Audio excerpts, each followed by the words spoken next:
Chapter 19. The Boniface Estate. Mrs. Frisby said, "Jonathan and Mr. Ages got the screen open." "Yes," Nicodemus said, "and without them I doubt we could have done it. The steel frame was strong, the bolt was secure, and the wire so stiff we could not have bent it enough for one of us to get through. So we were glad they were with us, and asked them if they would, after all, like to stay with us. Since there were only 2 of them, they said they would, for the time being at least." And now began a journey that was to last, with some interruptions, for almost 2 years. Parts of it were pleasant. It was a joyful feeling at first, just to be free again and to get those laboratory collars off. And parts of it were terrible. I have made notes about all of it, and if the time ever comes when rats publish books of their own, I intend to write a book about it. It would be a long book full of trouble and danger, too much to tell now. It was in one of the dangerous times that I lost my eye and got the scar you see on my face. But we did have some happy times and some pieces of great good luck, 2 in particular, that helped to explain how we got here and what our plans are now. It was early summer when we got out. We had known that beforehand. We could tell by the lateness of the light through the windows, though it was dark when we finally stood on the roof. We had no trouble getting down the side of the building, however. There were downspouts in the corners with plenty of toe-holds. We dropped the screwdriver and the spool of thread into one of these. And a little lower there was ivy. We were all good climbers, and there was moonlight to see by. In less than 15 minutes we were on the ground. Staying in the darkest shadows under the bushes when we could, we sped away from NIMH, not knowing or caring at first what direction we were going. Nobody saw us. During the next few weeks we lived as we could. We had, in a way, to learn all over again how to get along, for although the world outside the laboratory was the same, we ourselves were different. We were, a couple of times, reduced to eating from dumps and garbage cans, but knowing how to read, we quickly learned to recognize signs on the buildings. Groceries, for example, supermarkets, meats and vegetables, for instance, let us know that there was food inside for the taking. And once inside the supermarket at night, they always leave a few lights on. We could even read the signs on the wall directing us to Section 8 for dairy products, cheese, Section 3 for baked goods, and so on. In the country, there was barns and silos stocked with grain and corn and chicken houses full of eggs.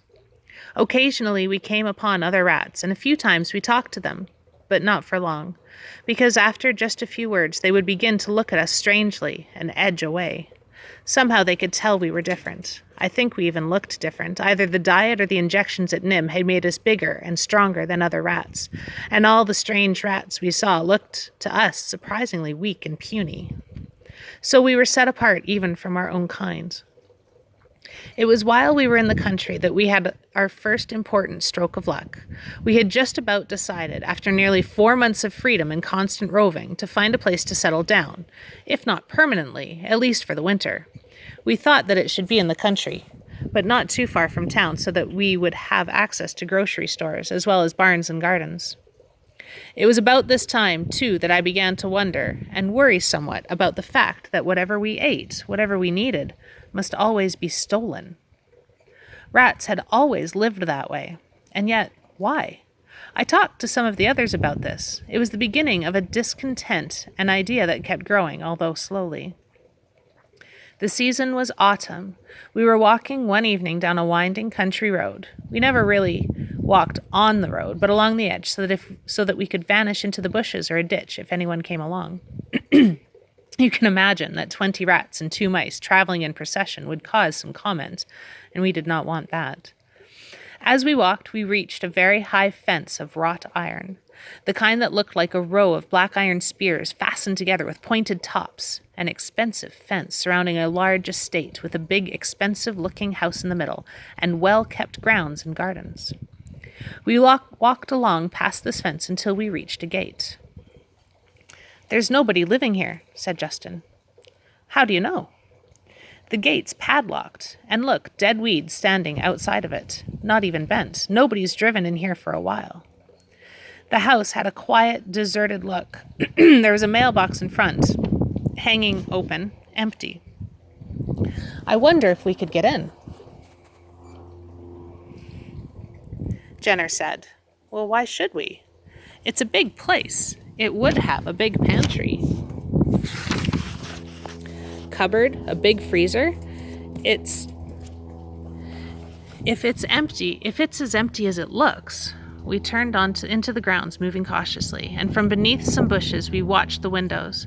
As dusk fell, lights came on in several of them, both upstairs and down. Jenner said, "That's supposed to make us think there's someone there."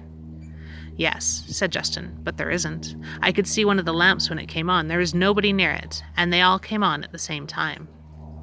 "Automatic switches to keep burglars away." "Well, they're not keeping me away," said Justin. He ran to the house, climbed to one of the windowsills, and looked in. He tried another, then came back. "Nobody," he said. So we went in. We found a small window in the back with a cracked pane, knocked out one corner of the glass, and climbed through. At first, we planned to just look for food. We found it, too, enough to last us a year or more.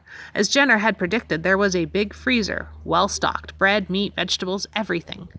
And a whole room full of shelves covered with canned food. The cans baffled us at first, as they had in the grocery stores. We could read what was in them, but we couldn't get it out. Then Arthur found a machine on the kitchen counter. He read the instructions on the side of it. Slide a can under cutter and press the switch. We tried it. The can turned slowly around in the machine, and when we pulled it out, the top had been cut free. I'll always remember what was in that first can. Clam chowder. Delicious. After we had eaten, we wandered around the house. It was a rich man's mansion with beautiful furniture and fine rugs and carpeting on the floor. There was a crystal chandelier in the dining room and a big stone fireplace in the living room. But the greatest treasure of all, for us, was in the study.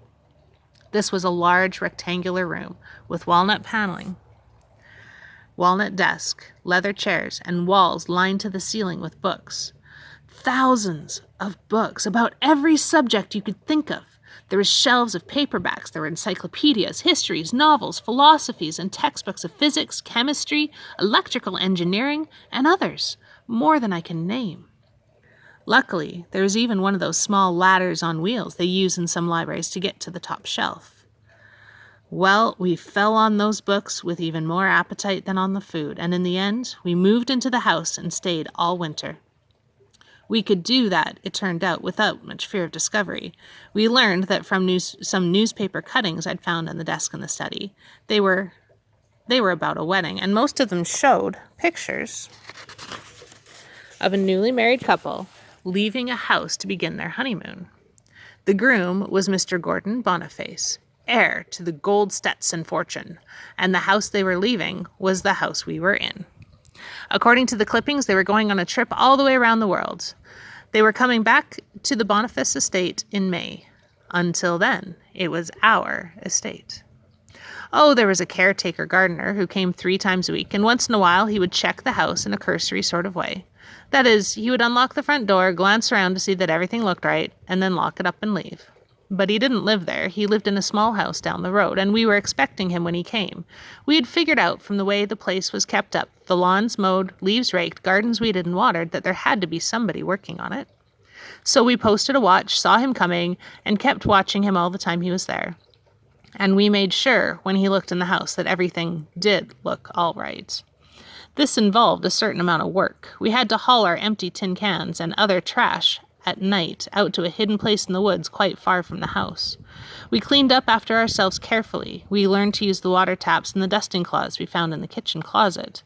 If the caretaker had looked more closely, in fact, he would have seen that the kitchen counters were somewhat shinier than they should have been in an empty house. But he didn't. He never even noticed the small corner of glass missing from the back window. All winter, far into the night, we read books and we practiced writing.